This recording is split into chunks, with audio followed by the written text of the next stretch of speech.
Il est l'inventeur d'une télévision sans fil, d'une hélicoptère et de voitures à énergie propre et renouvelable. Tentative d'au moins 3 assassinats.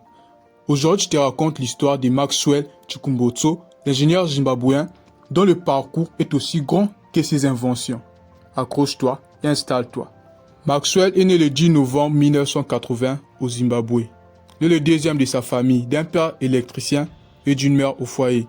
Son enfance ne sera pas facile car il grandit dans un banlieue et son père les abandonne. À 14 ans, il quitte les bancs de l'école et décide de se former. Il devient ingénieur autodidacte. La suite, ça appartient à l'histoire. Auteur de plusieurs inventions, malgré toutes ses réalisations, le parcours difficile qu'il a eu, mais là, il est ingénieur autodidacte, c'est-à-dire, il s'est formé lui-même.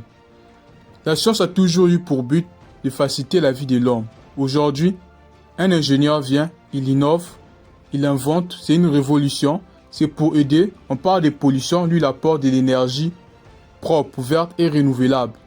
On ne veut pas lui accorder son brevet. C'est d'abord malheureux pour lui, mais aussi pour tout un continent. Un continent dont les gens ne cessent de pointer du doigt que l'Afrique n'avance pas. Et pourtant, l'Afrique est en train de montrer de quoi elle est capable. Maxwell Chikumbotso nous apprend une leçon importante.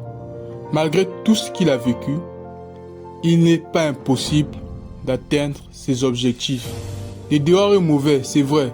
Il y aura des gens qui seront là pour vous étouffer. Mais c'est bien pour vous parce que cela va vous endurcir. Ça va vous donner une raison de vous battre. Ça va vous donner une raison de montrer et de vous convaincre à vous-même que oui, vous êtes dans la bonne direction. On ne combat pas quelqu'un qu'on ne craint pas. On combat celui qu'on craint. On combat celui qu'on voit comme une menace.